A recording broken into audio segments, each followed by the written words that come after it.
There are secrets that only numbers can reveal.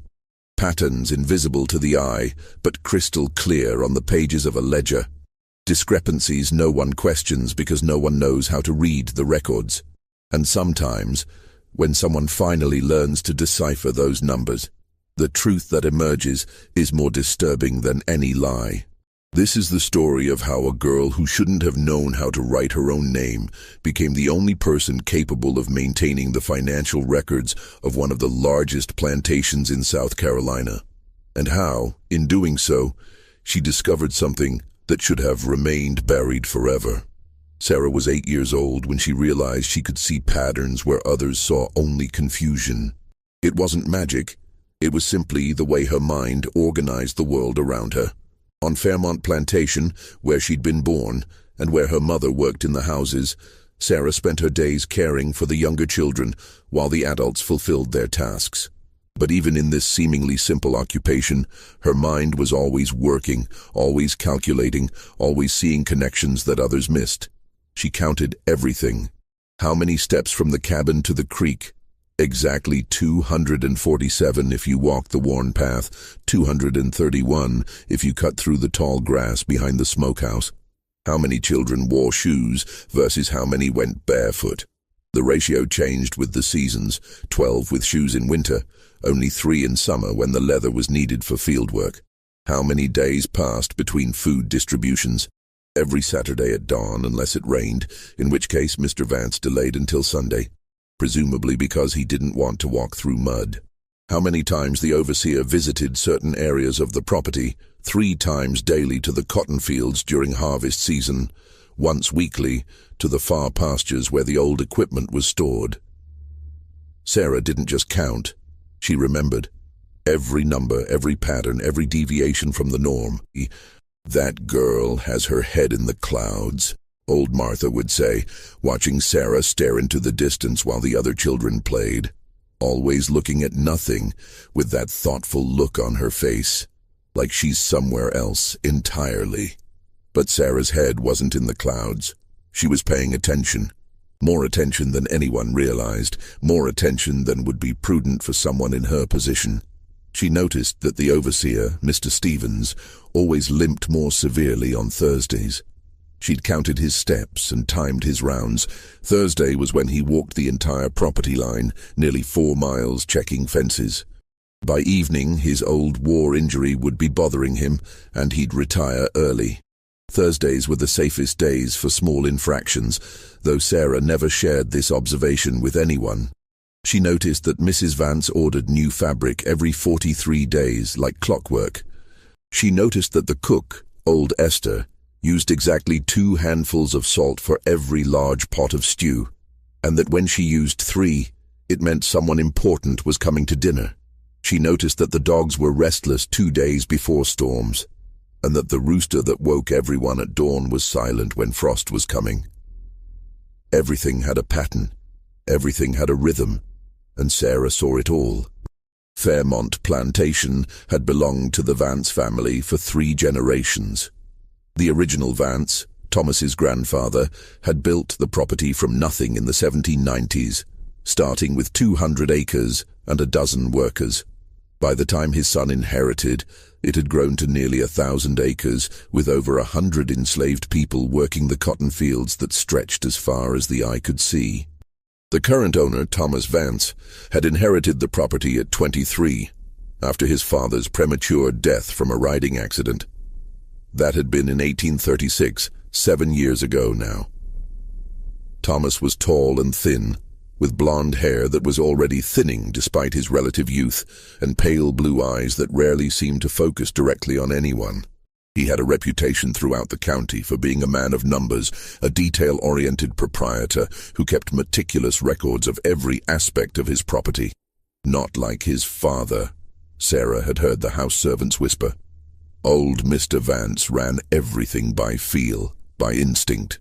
Young Thomas, he writes everything down, counts every seed, measures every bale. Some say he's smart.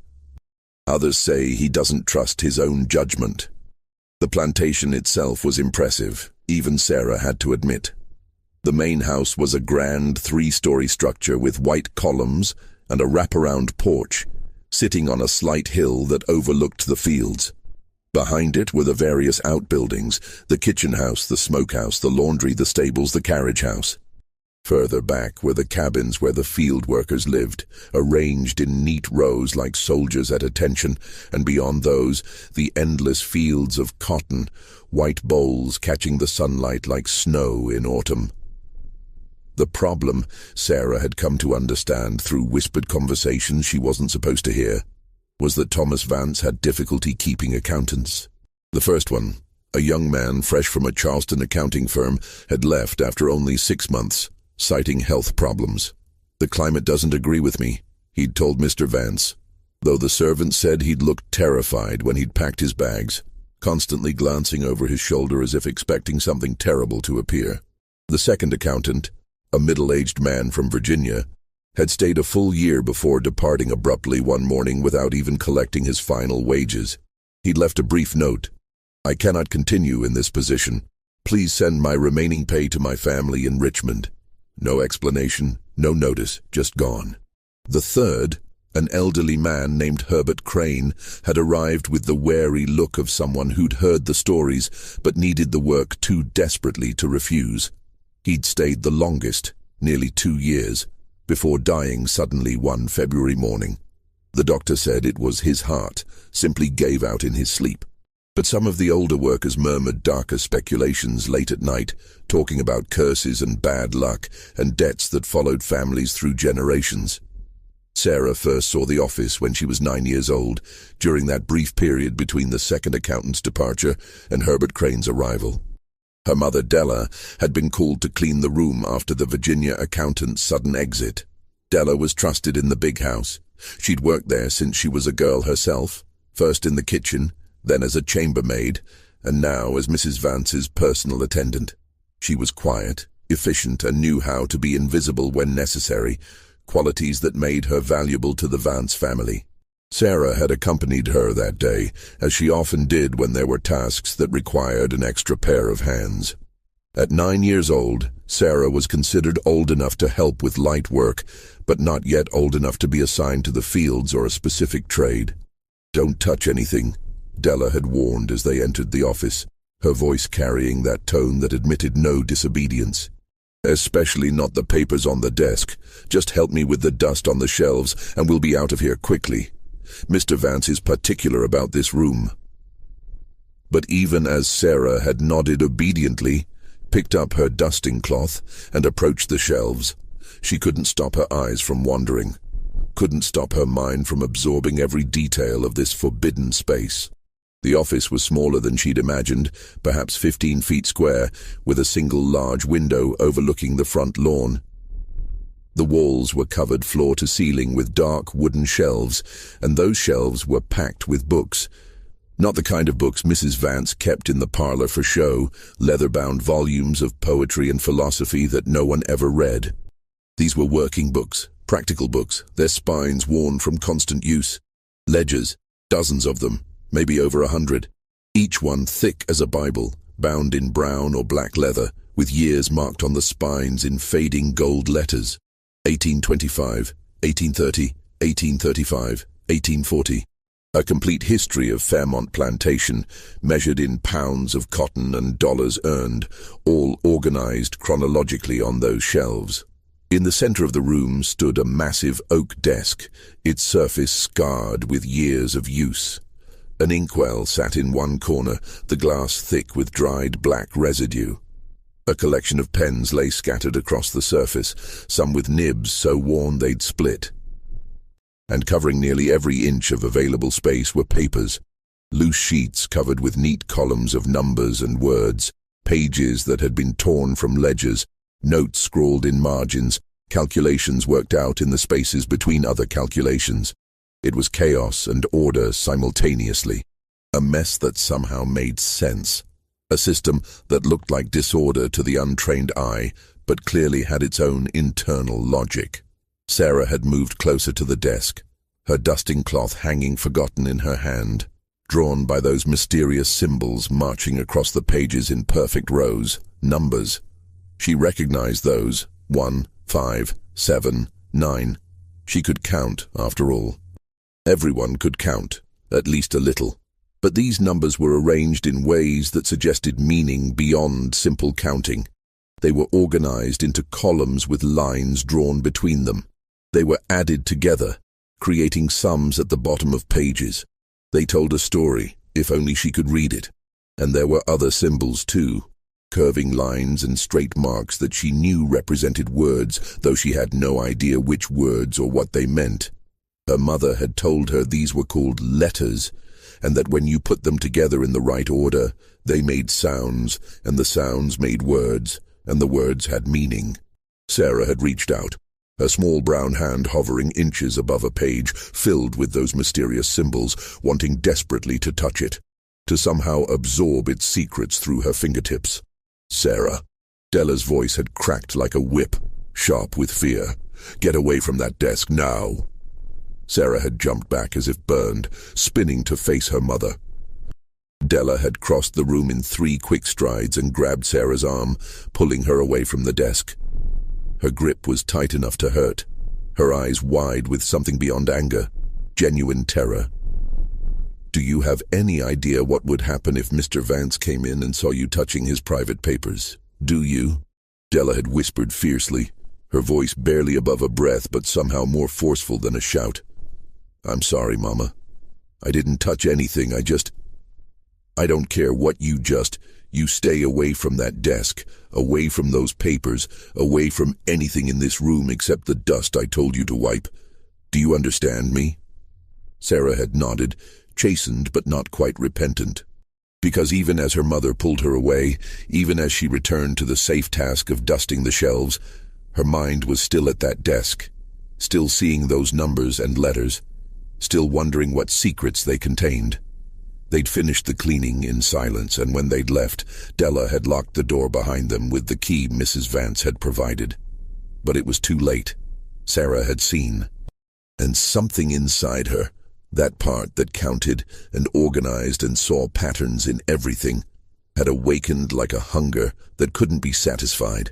That night, lying on her thin mattress of straw in the cabin she shared with her mother and 2 other families, Sarah had taken a small stick and begun drawing in the dirt floor beside her bed. She tried to reproduce the symbols she'd seen. The numbers were easy. She knew those. 1 looked like a straight line. 5 was a line with curves. 7 was an angle. She drew them carefully, checking her memory against each mark in the dirt. But the letters were harder. She'd seen so many of them in so many different combinations. There was one that looked like a circle, that appeared frequently. Another that was like a cross, one that reminded her of a snake. She drew them all, trying to commit them to memory, trying to create some system in her mind to organize and understand them. Sarah, what are you doing? Della's voice had come from the darkness, tired and wary. Nothing, Mama. Stop whatever it is and go to sleep. But Sarah had heard the resignation in her mother's voice, that tone that said Della knew her daughter was doing something she shouldn't, but was too exhausted to fight about it. Mama, Sarah had whispered after a moment, those marks on the papers, in the office, what are they? A long silence. Sarah could hear her mother's breathing in the dark, could sense her internal debate about whether to answer. Finally, with a deep sigh, they're records, Sarah. Numbers that tell how much cotton was planted in each field, how much was harvested, how much was sold and for what price. They track how much money was spent on seeds and tools and... She'd paused. And other things. The numbers tell all that. The numbers and the words together. The words say what the numbers are measuring. Like, the word cotton next to a number tells you that number means pounds of cotton. The word dollars tells you the number means money. Sarah had absorbed this, her mind racing. And the other words? The ones that aren't about cotton or money. Names, places, dates. Everything that happens on a plantation gets written down, Sarah. Everything that matters to the people who own it. There'd been a bitter edge to Della's voice on that last part. Can you read the words, Mama? No. The answer had been sharp, almost violent in its intensity. And you won't learn either. It's forbidden, Sarah, against the law, do you understand? Slaves and people like us, we're not allowed to read or write. If we're caught trying, the punishment is severe. very severe. But why? If it's just marks on paper. Because knowledge is power, Della had interrupted, her voice softer now but no less intense. Because if we could read the newspapers and learn about the world beyond this plantation. We could read the laws and know our rights, the few we have. We could write passes and travel. We could forge documents. We could organize. The people who make the rules know that, Sarah. That's why it's forbidden. Sarah had processed this information in silence. The prohibition made sense, in a terrible sort of way. If reading was powerful enough to be forbidden, then it must be valuable indeed. You're too curious, Della had said quietly. It scares me sometimes, how much you want to know. Curiosity is dangerous for people like us. It draws attention. It makes you dissatisfied. It makes you ask questions that have no good answers. She'd paused. Promise me you'll forget about those papers. Promise me you'll put this out of your mind. I promise, Mama, Sarah had said. But even as the words left her mouth, she'd known it was a lie. She couldn't forget, wouldn't forget. The symbols on those pages had called to something deep inside her, something that needed to understand, to organize, to know. She'd lain awake long after her mother's breathing had deepened into sleep, staring at the rough wooden ceiling of the cabin, her mind full of numbers and letters and questions that had no answers yet. But they would. Somehow, someday, Sarah would find those answers. She just had to be patient, and patient, she was learning, was something she could be when it mattered. The third accountant, Herbert Crane, arrived at Fairmont on a cool October afternoon when Sarah was 10 years old. She'd been in the yard behind the kitchen house, helping to pluck chickens for that evening's dinner, when the carriage had rolled up the long drive. It wasn't Mr. Vance's carriage. That one she would have recognized immediately. This was a hired vehicle from town, dusty from the road, pulled by two tired-looking horses. The driver had climbed down first, then opened the door for the passenger. Herbert Crane had emerged slowly, carefully, like a man who'd learned not to trust his own body. He was old, truly old, not just middle-aged like Mr. Vance, but genuinely elderly.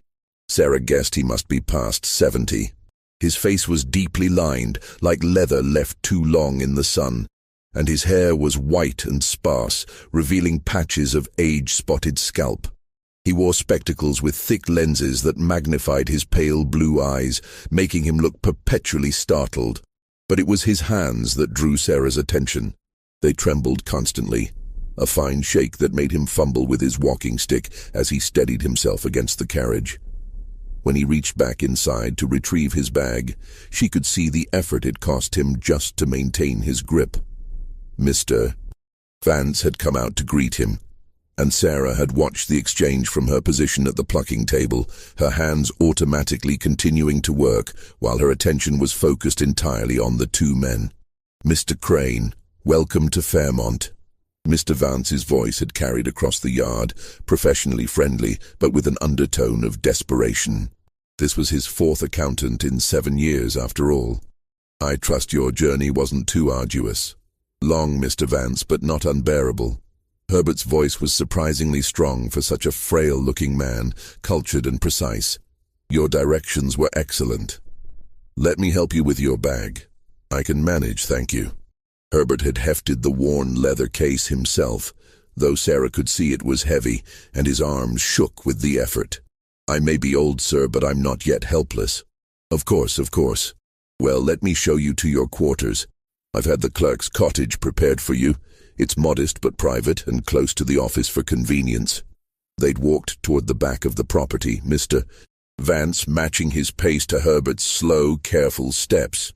Sarah had watched them go, noting the way Herbert paused every dozen steps to catch his breath, the way he leaned heavily on his walking stick, the way Mr. Vance hovered nearby like he expected the old man to collapse at any moment. That one won't last 6 months. Esther had muttered from her position at the kitchen door, where she'd also been watching. Too old, too frail. This place eats accountants alive, and that one's already half gone. But Esther, Sarah would learn, was wrong. Herbert Crane had a core of steel beneath that fragile exterior. The Clark's cottage was a small building at the edge of the main property, tucked between the big house and the working areas of the plantation. It had 2 rooms, a bedroom and a sitting room that could double as a study, and a small covered porch. It was traditionally reserved for trusted employees who weren't family, but ranked above the common workers. Previous accountants, the plantation's doctor during his brief tenures, once even a tutor Mr. Vance had hired for a year before deciding formal education wasn't worth the expense. Sarah had learned all this from listening to conversations, from piecing together fragments of information over years of quiet observation. She'd never been inside the cottage herself. There'd been no reason to. But she knew its layout, knew that it had a stone chimney on the north wall and 2 windows facing east toward the rising sun. It was 3 days after Herbert Crane's arrival that old Martha took ill. Martha was ancient, well past 80 by her own accounting, and had been at Fairmont longer than anyone could remember. She'd raised 2 generations of Vances, including Mr. Thomas's father, and in her old age had been relegated to light duties, supervising the youngest children, doing simple mending, occasionally carrying messages or meals to workers in the outer buildings. Her legs had been bothering her for months, swelling up like tree trunks by evening, making each step painful. Della had tried to help with compresses and elevation, but age was age, and Martha's body was simply wearing out.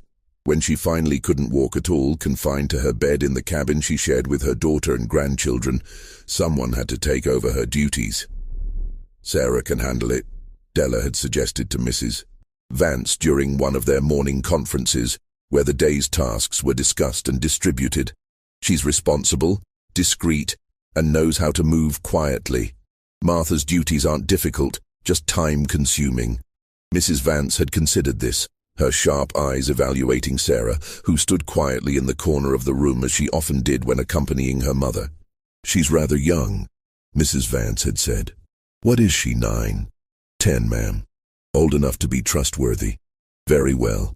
She can take over the meal deliveries and the message running. But make sure she understands the importance of discretion. Mr. Crane is to be treated with respect and given privacy. I don't want him bothered." "Yes, ma'am. Sarah understands." And so Sarah found herself, twice daily, walking to the clerk's cottage with a tray of food for Herbert Crane. The first few times she'd simply knocked, waited for his call to enter, deposited the tray on the small table just inside the door, bobbed a quick curtsy, and left. The entire interaction took less than a minute. Herbert would nod his thanks, sometimes say, "Much appreciated," and return his attention to whatever he'd been doing. Usually reading, Sarah noticed. Always reading. Not ledgers, but books. Real books with proper bindings and printed pages. But on the 4th day, as Sarah was setting down his dinner tray, Herbert had spoken. "You're Della's girl, aren't you?" Sarah had paused, surprised at being directly addressed. "Yes, sir. She's an excellent worker, your mother. Very thorough, very discreet." "Thank you, sir." Sarah had turned to go. "Wait a moment." Herbert had set down his book, removing his spectacles to clean them with a handkerchief. "What's your name?" "Sarah, sir." "Sarah.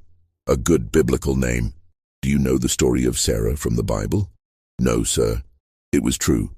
The enslaved workers at Fairmont weren't taught scripture beyond what they heard at the Sunday gatherings led by Mr. Vance himself, and those focused on themes of obedience and accepting one's place in God's plan.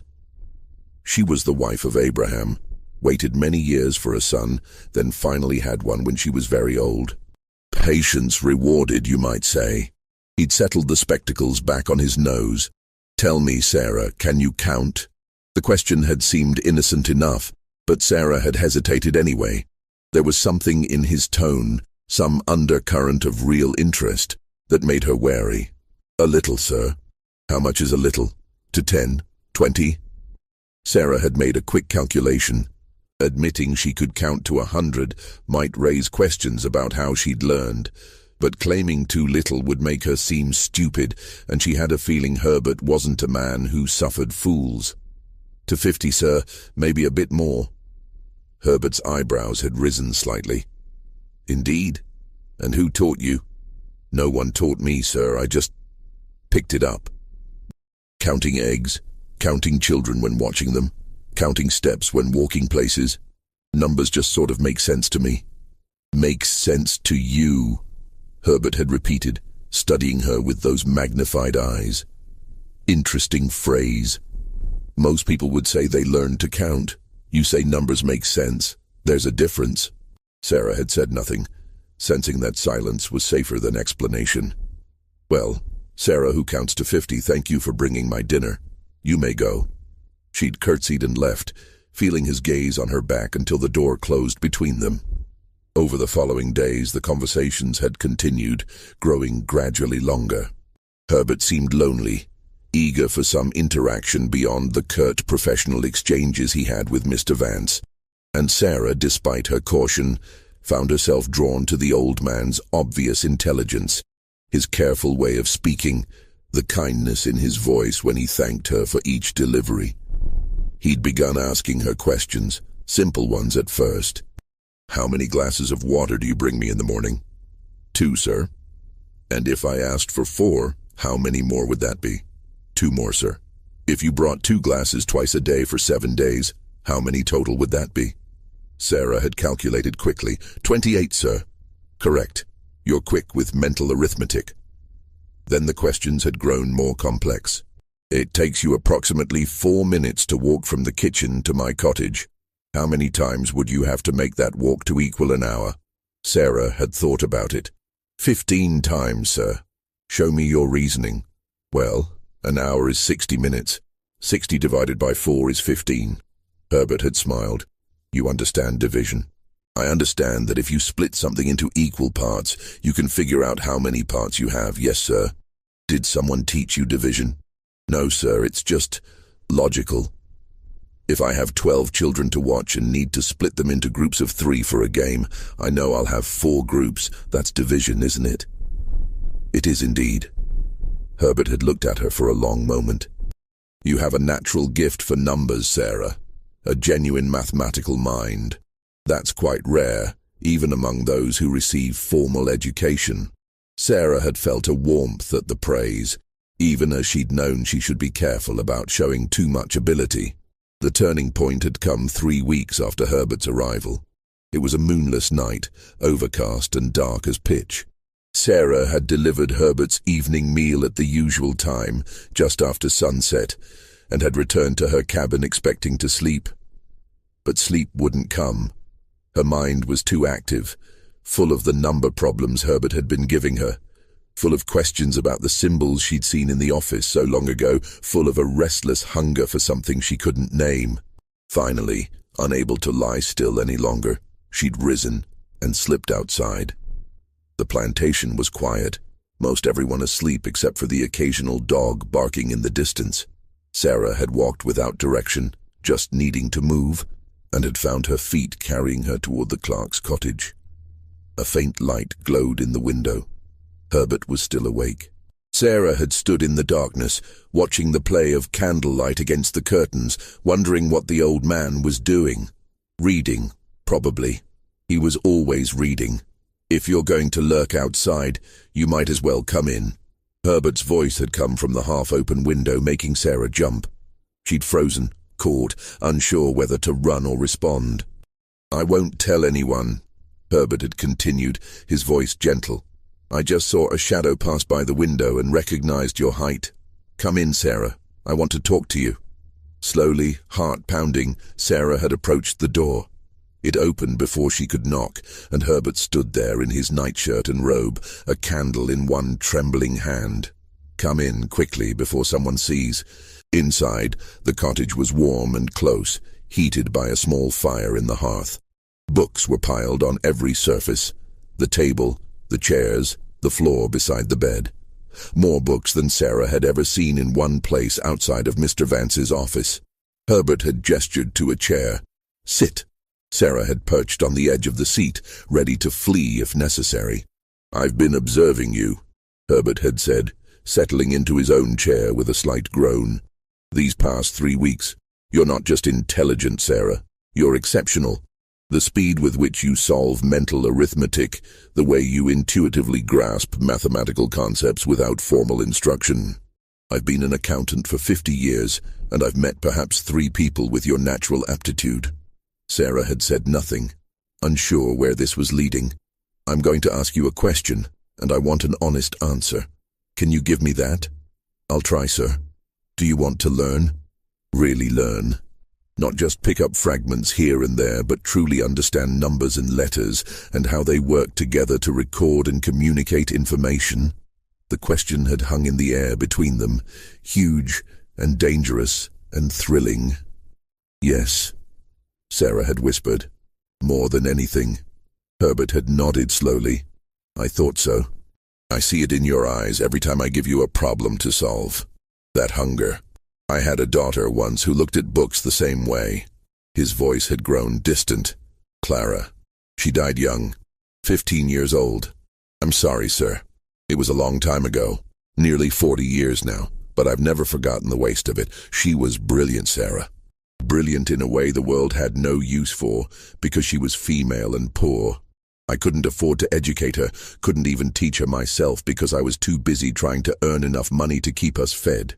And then she was gone, and all that potential went with her into the grave." He'd looked directly at Sarah, his magnified eyes intense behind the thick lenses. "I'm an old man. I have, at best, a few years left, probably less, and I find myself with an opportunity to do something I failed to do 40 years ago, to teach someone with a genuine gift, someone who deserves an education even if the world says otherwise. Sir, I don't understand. I want to teach you, Sarah, reading, writing, arithmetic, accounting, everything I know, but you must understand what this means. If we're discovered, you'll be punished severely. Whipped, possibly sold away from your mother, possibly worse. And I'll be dismissed, probably face legal charges. It's a serious crime in South Carolina to teach an enslaved person to read." "I know, sir. My mother told me. And yet I can see in your face that you're going to say yes anyway." Sarah had taken a deep breath. "My mother says curiosity brings trouble. But I can't help being curious, sir. I can't help wanting to know. And if the knowing itself is trouble, then I'm already in it, because I can't stop wondering about those marks on paper, about what they mean and how they work and what secrets they're hiding." Herbert had smiled, a sad, understanding smile.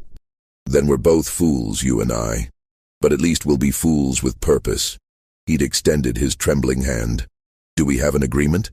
You'll be my student, in absolute secrecy, for as long as I'm able to teach." Sarah had clasped his hand, feeling the fragile bones beneath papery skin, feeling the tremor that never stopped. "Yes, sir. We have an agreement." And so, in a small cottage on a dark night, Sarah's education had begun. The lessons followed a strict schedule, one born of necessity and designed to avoid detection. Sarah would come to the cottage late at night, never at the same time, never following the same path twice in a row. Sometimes she'd arrive around midnight when the moon was high. Other times she'd wait until the darkest hours before dawn, when even the most wakeful souls were in their deepest sleep. Herbert would be waiting, always awake despite the hour. Sarah suspected the old man slept very little anyway, his body too worn and painful to allow much rest. They'd keep the curtains drawn tight, work by a single candle placed low on the table so its light wouldn't be visible from outside. And Herbert would teach. He'd started with numbers, not because Sarah didn't already understand counting, but because numbers were foundational to everything else he wanted to teach her. "You can count," he'd said that first night, spreading a sheet of paper before her. "But can you read a number when it's written? Can you write one yourself?" He'd shown her how the symbols worked. How 1 was a single stroke, simple and clear. How 2 curved like a swan's neck. How each digit from 0 to 9 had its own distinct shape, and how combining them created any number imaginable. Sarah had practiced writing them, using a slate and chalk, so there'd be no permanent record. Her first attempts had been shaky, the proportions wrong, but Herbert had been patient. Again, he'd say, "Make the curve of the 5 more pronounced. The top of the 7 should be straight, not curved." After the individual digits came the concept of place value, ones, tens, hundreds, thousands. how the position of a digit determined its value. If I write 23, what does that mean? 2 10s and 3 1s. Sarah had answered, 23. And if I write 230, 2 hundreds, 3 10s, no 1s. 230. Excellent. You see the pattern. Now what if I write 2,300? Sarah had thought about it. 2,000s, 300s, no 10s, no 1s. Correct. The comma is just there to make large numbers easier to read. It separates the thousands from the hundreds. Now let's talk about addition. They'd worked through basic arithmetic first. Addition and subtraction, concepts Sarah already understood, but had never seen written down. Herbert showed her how to stack numbers vertically, how to carry digits when sums exceeded 9, how to borrow when subtracting larger numbers from smaller ones. Then multiplication and division, which took longer because the concepts were more abstract. But Sarah had a knack for seeing the patterns, for understanding the relationships between numbers. Multiplication is just repeated addition, Herbert had explained. If I want to know what 7 times 4 equals, I'm really asking, what do I get if I add 7 to itself 4 times? Sarah had calculated in her head. 28. Right. And division is the reverse. If I have 28 and I divide it by 7, I'm asking, how many groups of 7 can I make from 28? 4 groups. Exactly. You're a natural at this, Sarah. Truly natural. After numbers came letters. This was harder because, unlike numbers, which followed logical mathematical rules, letters were arbitrary symbols representing arbitrary sounds. There was no inherent reason why the shape A should make the sound A. It just did, because people had agreed it did. But Herbert made it systematic, starting with the alphabet itself. 26 letters, each with 2 forms, capital and lowercase, each with its own sound, though sometimes letters made different sounds depending on what other letters were near them. Sarah had memorized the alphabet in 3 nights, writing each letter over and over on her slate until the shapes were burned into her memory. Then came the real challenge, putting letters together to make words. This is C-A-T, Herbert had written. Cat. The C makes a k sound, the A makes an R sound, the T makes a t sound. Put them together, ku-a-tu, cat. Sarah had sounded it out, slowly at first, then with growing confidence. Now try this one, D-O-G. D-O-G, dog. Very good, you're getting it. Night after night they'd worked through simple words, 3-letter words first, then 4, then 5. Herbert would write them out, Sarah would sound them out, and slowly, painfully slowly, she began to understand how the written language worked.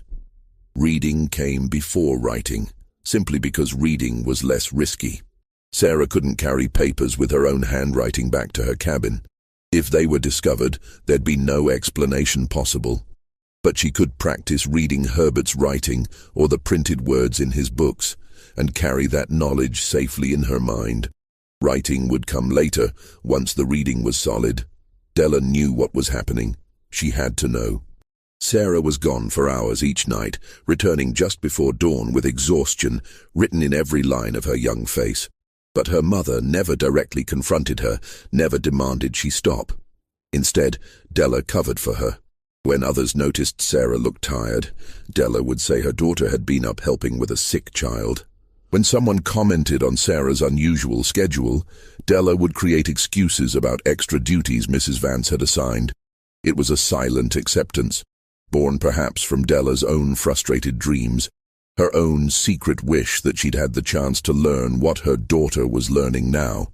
But sometimes, late at night when Sarah would finally collapse onto her mattress, Della would whisper warnings into the darkness. "Be careful. I am, Mama. Be more careful than you think you need to be. If they catch you, they won't. If they do, I can't protect you. Do you understand that? There are some things I can't save you from." I understand. And Sarah did understand. She knew the risk she was taking. Knew that in South Carolina in 1841, teaching an enslaved person to read was a criminal offense, punishable by fines and imprisonment for the teacher and brutal corporal punishment for the student. She knew that if discovered, she could be whipped until her back was shredded, could be sold away to the deep south where cotton plantations worked people to death in the fields, could be made an example of to frighten others away from similar ambitions. She knew all of this, and still she went to Herbert's cottage night after night, because the hunger in her mind was stronger than fear. By her 11th birthday, Sarah could read simple sentences. By the time she turned 12, she could read almost anything Herbert put in front of her, sounding out unfamiliar words, deducing meaning from context. And that's when Herbert brought her to the office. The office visit happened on a Sunday morning when Mr. Vance was away visiting his sister in Beaufort, a trip he made quarterly and which always lasted 2 days. Herbert had sent word through Sarah that he needed help organizing some papers. It was plausible enough. Everyone knew his hands shook terribly, making detailed work difficult. Mrs. Vance had approved Sarah's temporary reassignment without question. Sarah had knocked on the office door at precisely 9 o'clock, as instructed. "Come in." The room looked different than it had 3 years ago when she'd first glimpsed it. Or perhaps Sarah was different and saw it with new eyes. The shelves of ledgers were no longer mysterious volumes, but records she could potentially read. The papers on the desk were no longer random symbols, but information, knowledge, truth waiting to be understood. Herbert was seated at the desk, a ledger open before him. "Close the door," he'd said quietly. Sarah had obeyed, her heart racing. "Today you're going to learn what all your education has been for. You're going to understand how a plantation like Fairmont functions, as told through its financial records." He'd patted the chair beside him. Sarah had sat, leaning close to see the page. "This is a ledger," Herbert had begun, though Sarah already knew that. "Specifically, this is Fairmont's ledger for the current year, 1843. Every transaction that occurs on this plantation is recorded here. Every purchase, every sale, every expense, every profit. This book is the truth of Fairmont, more honest than any words ever spoken in that big house." His finger, trembling slightly, had traced down a column. "See here? This entry says, March 15th, 1843, cottonseed, 200 pounds, $40. That means on March 15th, Mr. Vance purchased 200 pounds of cottonseed for $40. Sarah had followed his finger, seeing how the date was written first, then the item, then the quantity, then the price. And this one, April 3rd, 1843, field tools assorted $75. More tools purchased. He'd flipped to another section. "This is the sales ledger here. October 1st, 1843, cotton, 1,000 bales, $50,000. That was Fairmont's cotton crop last year. 1,000 bales sold for $50,000. The numbers were staggering. Sarah had no real concept of what $50,000 meant, but she understood it was an enormous sum. "Now this is where it gets interesting," Herbert had said, moving to a different page. "This is the expense ledger. Here we track everything spent. Seeds, tools, repairs, cloth for clothing, food for the quarters, everything. If I add up all the expenses for last year," he'd shown her a sum at the bottom of a page, $23,000 in total expenses. Sarah had done the math automatically. "So the profit was $27,000. "Not quite. You're forgetting debt service. See this entry? Bank payment, $12,000. That's the annual payment on the mortgage Mr. Vance's father took out years ago, so the actual profit was $15,000. $15,000 in a single year. To Sarah, who'd never possessed a single dollar in her life, the number was almost incomprehensible. "Now let me show you something else. Something darker." Herbert had pulled out a different ledger, this one older, from 1840. "This," he'd said, his voice heavy, "is the human property ledger." He'd opened it to a page filled with names. Names Sarah recognized. People she knew. Her own mother's name was there. Della, age 32, house servant, estimated value $900. And below it, Sarah, age 9, potential house servant, estimated value $600. Sarah had stared at the entry, seeing her own life reduced to a line in a book, her worth calculated like a tool or a horse. "This is how they see us," Herbert had said quietly, "as assets, as property with monetary value. Your worth isn't in your intelligence or your character or your potential. It's in the labor you can provide and the price you might bring at auction." He'd let that sink in, then continued. "Every enslaved person on this plantation is listed here. Births are recorded as increases in property. Deaths are recorded as losses. Sales and purchases are tracked meticulously." Sarah had scanned the pages, seeing the names of people she'd known who were no longer at Fairmont. Marcus, age 24, field hand, sold to J. Patterson, $2,200. Betty, age 45, cook, deceased May 1840, loss of $400. Each line was a life interrupted, a story ended or changed, all reduced to numbers in a ledger. "Why are you showing me this?" Sarah had asked, her voice barely above a whisper. "Because you need to understand what these records really are. They're not just business documents. They're a chronicle of injustice, written in numbers that can't lie even when the people who make them want to hide the truth." He'd looked at her seriously. "And because soon, I'm going to need your help maintaining them." Sarah had torn her gaze from the ledgers to stare at Herbert. "Sir, my hands are getting worse. Some days I can barely hold a pen. I've hidden it from Mr. Vance as best I can, but he's not blind. He sees me struggling." Herbert had held up his trembling hands as if in evidence. "I need someone who can write for me, who can keep the records when my body won't cooperate. Someone I can trust, someone who's smart enough to understand the work. You want me to be your assistant? To actually help with the bookkeeping? More than an assistant. I want to teach you everything, train you completely, so that when I'm gone, and I will be gone soon, Sarah, my heart isn't strong, you can take over. Mr. Vance would never allow that. I'm enslaved, a child, a girl." Herbert had finished. "Yes, all true, all obstacles, but consider this. Mr. Vance is desperate. He's had 4 accountants in 7 years. My predecessor died in this very office, and the one before that fled in the night. Accountants are starting to refuse this position. They think it's cursed, or that Vance is impossible to work for, or both. Is he impossible to work for? No more than any other wealthy man used to getting his way. The problem isn't Vance. The problem is..." He'd paused, considering his words. "The records are complex. Fairmont is a large operation with many moving parts, and there are irregularities, things that don't quite add up, things that might disturb someone who looks too closely." "What kind of irregularities?" "That's what I need you to help me discover. But first you need to learn the system. Learn it so well you can maintain it in your sleep. Can you do that?" Sarah had looked around the office, at the rows of ledgers, at the desk covered in papers, at the window overlooking the plantation grounds. This was power. Hidden power, invisible power, but power nonetheless.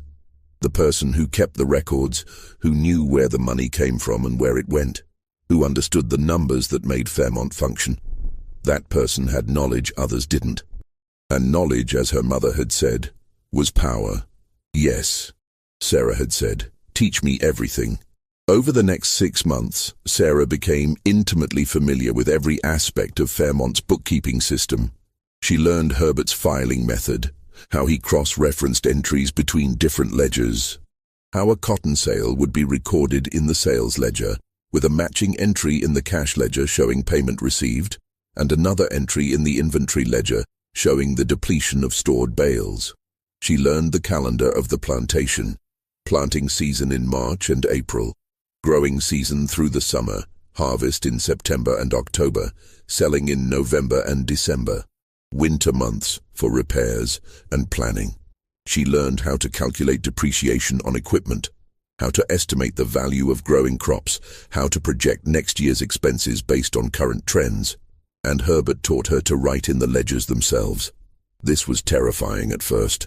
The permanence of ink, The importance of accuracy, the knowledge that these records could be examined by Mr. Vance, or by bank auditors, or by potential buyers. One mistake could reveal her involvement. But Herbert was a patient teacher, and Sarah had excellent penmanship. She practiced on scrap paper first, learning to mimic Herbert's own handwriting so closely that their entries would be indistinguishable. Then she graduated to making actual entries in the current ledger, always under Herbert's supervision, always double-checked before the ink dried. "Excellent," Herbert would say, examining her work through his thick spectacles. "I can barely tell which entries are mine and which are yours." The work became routine. Sarah would come to the office on Sunday mornings when the family was at church services in town. Herbert, claiming poor health, was excused from attending. They'd work for several hours, updating ledgers, filing receipts, preparing reports. And as Sarah worked, she began to notice things.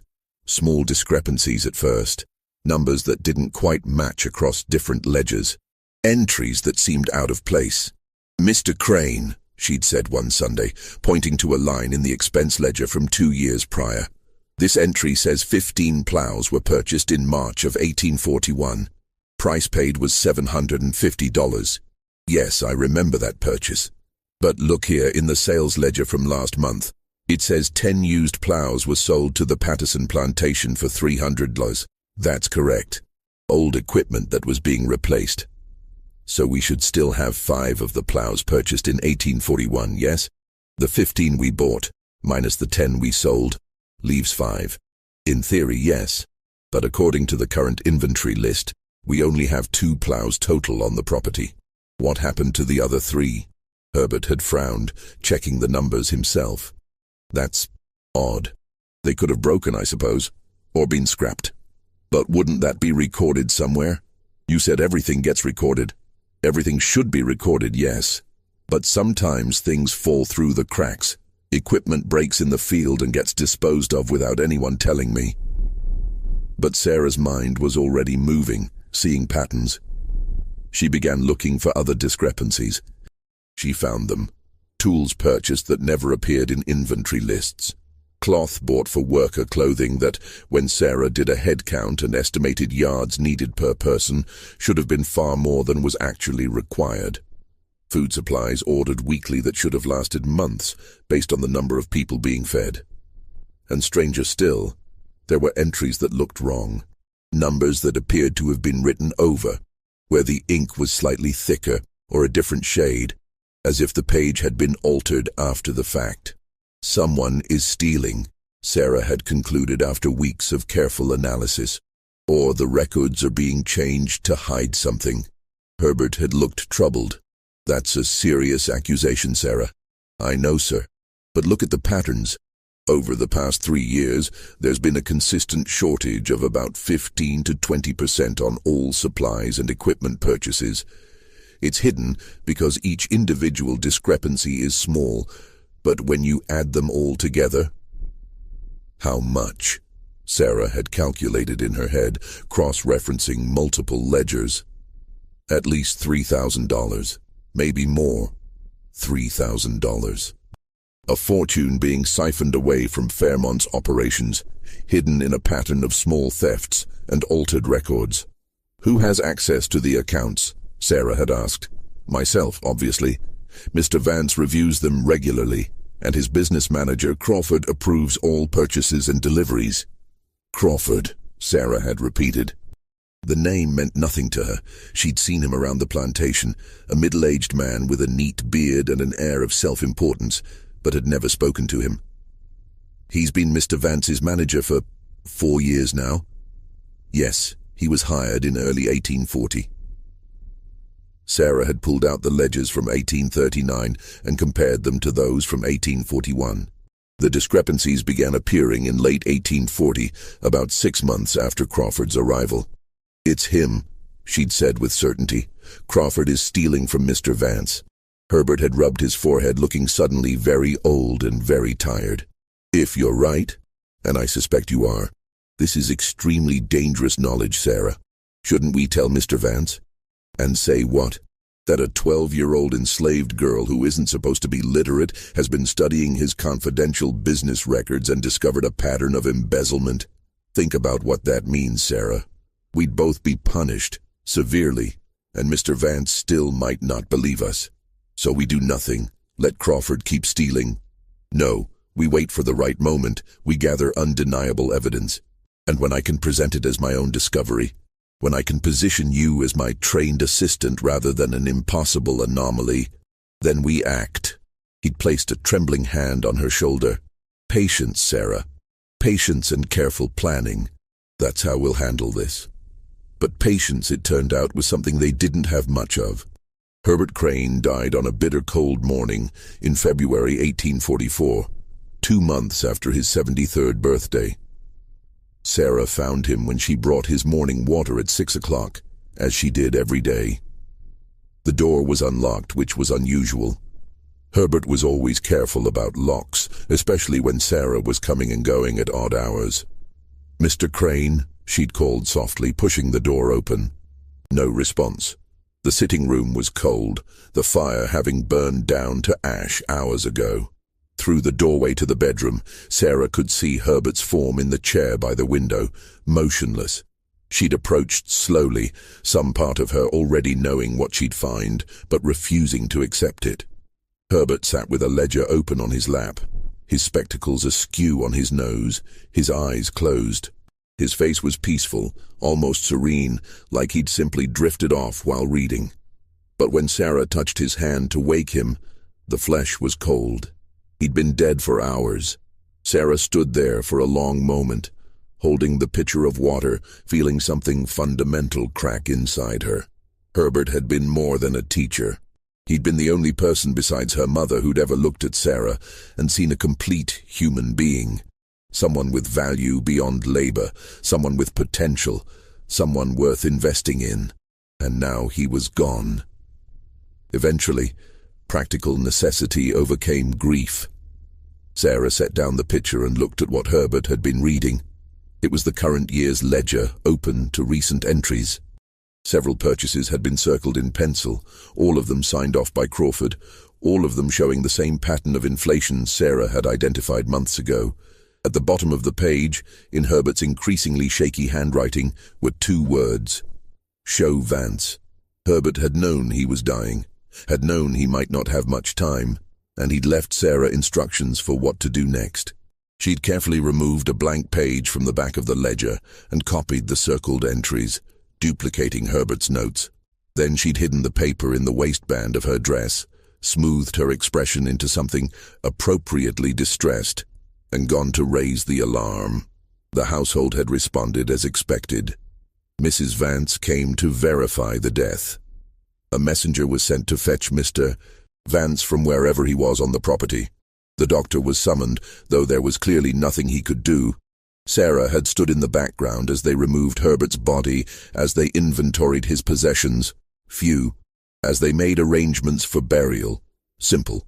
Mr. Vance had been upset in the distant way of a man who'd lost a useful employee, but not a friend. Another dead accountant, he'd muttered to his wife. People are going to think this position really is cursed. The funeral was held 2 days later, in the small cemetery behind the church, where the Vance family and their trusted servants were buried. Herbert had no family to notify, no one to mourn him except Sarah, who stood at the back of the small gathering and silently said goodbye to the man who'd changed her life. As they lowered the simple pine coffin into the ground, Sarah made a promise. She'd use what Herbert had taught her. She'd make his last instruction count. She'd find a way to expose Crawford's theft and prove that Herbert's final act had been to protect Mr. Vance's interests.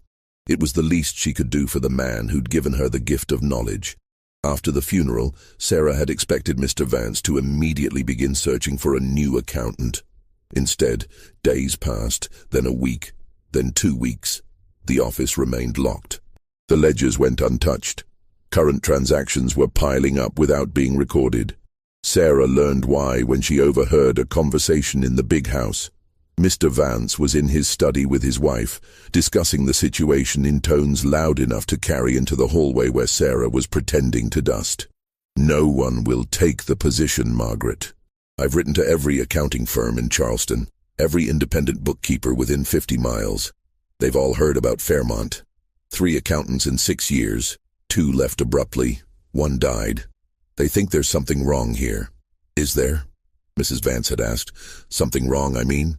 Of course not. The issue is simply, the work is complex, and some men aren't up to the challenge. But now they're spreading rumors, saying the position is cursed, or that I'm an impossible employer, or God knows what else. So what will you do? You can't manage the books yourself. I'll have to go to Charleston personally. Find someone there, someone who hasn't heard the stories. But that could take weeks, Margaret. Months, possibly. And we're in the middle of planting season. Orders are being placed, deliveries are arriving, sales are being finalized. All of it needs to be recorded properly, or come tax time we'll be in chaos. Surely someone local could handle it temporarily, just the basic record keeping until you find a proper accountant? Who? I need someone with mathematical skills, someone trustworthy, someone who understands how a plantation operates. Those qualifications aren't exactly common. This was Sarah's moment. This was what Herbert had prepared her for. That evening, as Mr. Vance sat on the back porch reviewing some shipping documents and nursing a glass of whiskey, Sarah approached. She'd thought carefully about how to do this. She couldn't simply announce that she was capable of keeping the books. That would raise too many questions. She needed to offer proof first, evidence that would overcome Mr. Vance's inevitable skepticism. "Excuse me, Mr. Vance, sir." He'd looked up, clearly surprised to be approached directly by a slave, especially a young girl. "What is it?" "I have something for you, sir, from Mr. Crane. He asked me to give it to you if anything happened to him." That part was true, even if Herbert hadn't explicitly said it in words. Sarah had handed him the paper with the copied entries. Mr. Vance had frowned, unfolding it. "What is this?" "Records, sir. Mr. Crane was worried about some discrepancies. He asked me to make sure you saw them." "Discrepancies? What kind of discrepancies?" And Sarah had explained. Carefully, using the simplest language possible, she'd shown him how the purchasing records didn't match the inventory, how the numbers had been altered, how the pattern suggested systematic theft. Mr. Vance had listened, his expression shifting from skepticism to interest to concern. "These are serious allegations," he'd said when she finished. "How did Mr. Crane discover this? And more importantly, how do you know about it?" "He taught me, sir. His hands were failing. The shaking got so bad he couldn't write properly. So he trained me to help him, to copy entries, to organize papers, to check his arithmetic. He said I had a gift for numbers. He taught you. An old accountant taught a slave girl to do bookkeeping." Mr. Vance's tone was flat, impossible to read. "Yes, sir. Just simple tasks at first. Copying, adding columns. But over time I learned more. I learned how the system works, how to maintain the ledgers, how to spot errors." "Show me." It wasn't a request. "Mr." Vance had stood and walked to the office, unlocking the door for the first time since Herbert's death. Sarah had followed, her heart pounding. Inside, he'd pulled down a ledger at random and opened it. "Tell me what this page shows." Sarah had studied it for only a moment before answering. September 1842 sales. 750 bales of cotton sold to Anderson & Sons in Charleston for $37,500. Payment received October 15, 1842. Recorded here in the cash ledger. "Add these numbers." He'd pointed to a column of expenses. Sarah had scanned the column and calculated in her head. $2,342. Mr. Vance had used paper and pen to check her math. Correct. He'd given her several more problems, each more complex than the last. Sarah had answered them all perfectly. Finally, Mr. Vance had set down his pen and looked at her with an expression somewhere between amazement and calculation. "This is remarkable. Highly irregular, possibly illegal, but remarkable nonetheless." "Yes, sir." "And you say you can maintain the current ledgers? Keep the records up to date until I can hire a proper accountant? I can, sir. Mr. Crane taught me the complete system. Mr. Vance had been silent for a long moment, clearly weighing options. Here's the situation, he'd finally said. I need someone to manage these records immediately. But I cannot, under any circumstances, acknowledge publicly that an enslaved child is doing my bookkeeping. Do you understand? If word got out, I'd be ruined. My creditors wouldn't trust the accounts. My business partners would question my judgment, and I'd face legal troubles for having you educated. I understand, sir. So here's what will happen. Officially, I'm managing the ledgers myself. You will come to this office before dawn each morning and after dark each evening. No one can see you entering or leaving. You'll keep the records perfect, catch any errors, prepare reports for me to present as my own work. In exchange, he'd paused, considering. In exchange, you and your mother will receive better quarters, better food, and my protection from anyone who might cause you trouble. Do we have an agreement? It wasn't freedom. It wasn't even public acknowledgement. But it was survival, and safety, and the chance to continue doing the work she'd come to love. Yes, sir. We have an agreement. Good. Now these discrepancies you mentioned. The ones Mr. Crane was concerned about. How certain are you that someone is stealing? Very certain, sir. The pattern is consistent across 2 years of records. And the person responsible? The entries are all signed by Mr. Crawford, sir. Mr. Vance's expression had darkened. I see.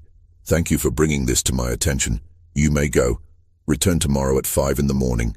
The door will be unlocked. Sarah had curtsied and left, feeling the weight of what she'd just committed to. She was now the secret accountant of Fairmont Plantation, a 12-year-old enslaved girl, maintaining the financial records of a 1,000-acre property. Herbert would have been proud and terrified, probably both. 3 days after Sarah's conversation with Mr. Vance, Crawford was dismissed. The official reason given was a difference in business philosophy, but the timing told Sarah everything. Mr. Vance had investigated her claims, found them accurate, and removed the thief from his position.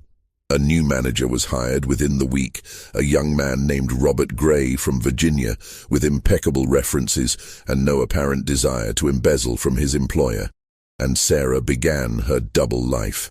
She woke each morning at 4:30 while the world was still dark and silent.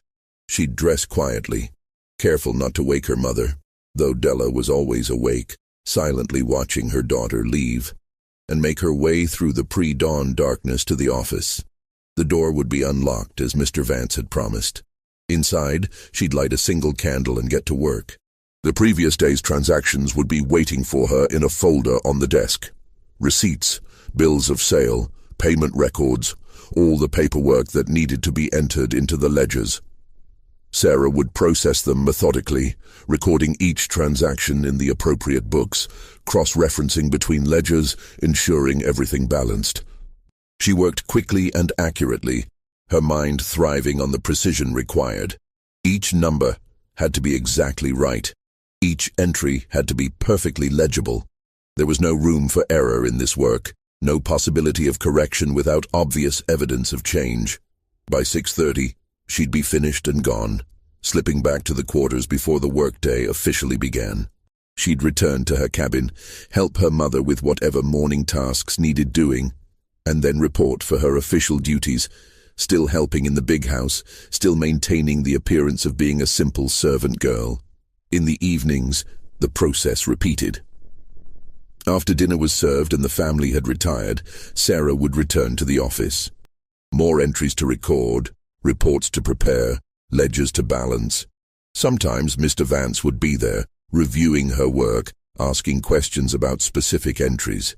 Why did you categorize this expense as tools rather than equipment? Tools are items under $50 that need regular replacement, sir. Equipment is larger purchases over $50 with longer lifespans. Mr. Crane's system made that distinction for depreciation calculation purposes.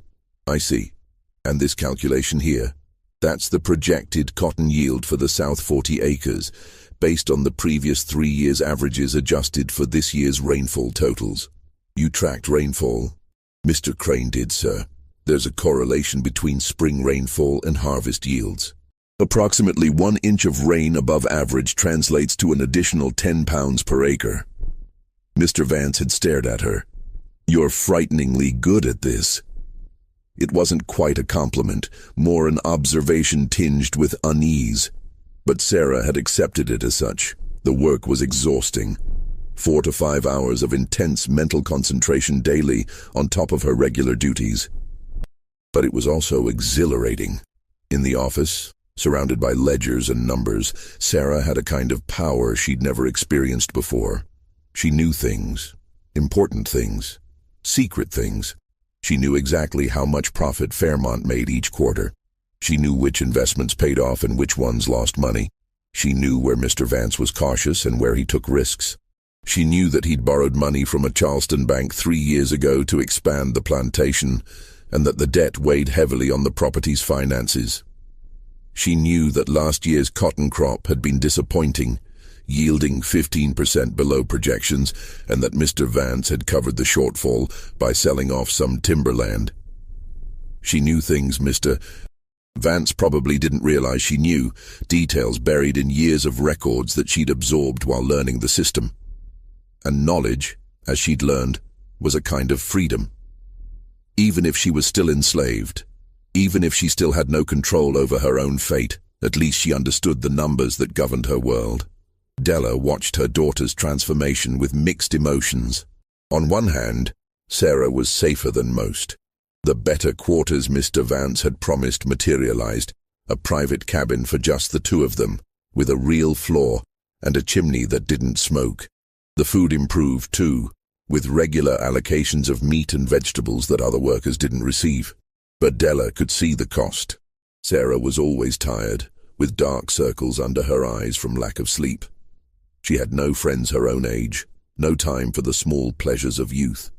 At 13, she should have been learning domestic skills, maybe being courted by young men, living whatever approximation of a normal life was possible in bondage. Instead, she spent her nights with ledgers and her days pretending to be someone she wasn't. "You're working yourself to death," Della said one morning, watching Sarah return from the office just as dawn was breaking. "I'm doing what I'm good at, Mama." "At what cost? You have no life beyond those books. Those books are my life. They're the only thing that makes me more than what everyone else says I am. And what do they say you are? Property, a tool, something with a value calculated in dollars." Sarah had pulled off her shawl and sat heavily on her bed. "But when I'm in that office, when I'm working with numbers, I'm not property.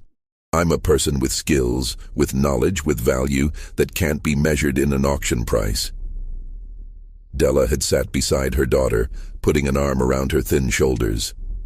"You are a person with value, whether you're in that office or not. You know that, don't you?" "I know, Mama, but sometimes it's hard to remember."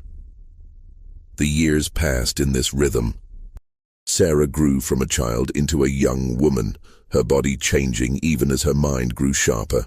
By 14, she could spot errors in invoices at a glance. By 15, she was making suggestions for improving efficiency, better crop rotation schedules, more advantageous timing for sales. By 16, she was essentially running Fairmont's financial operations, with Mr. Vance merely signing off on decisions she'd already calculated and planned. The plantation thrived under her management, though no one knew it was her management. Mr. Vance's reputation as a shrewd businessman grew.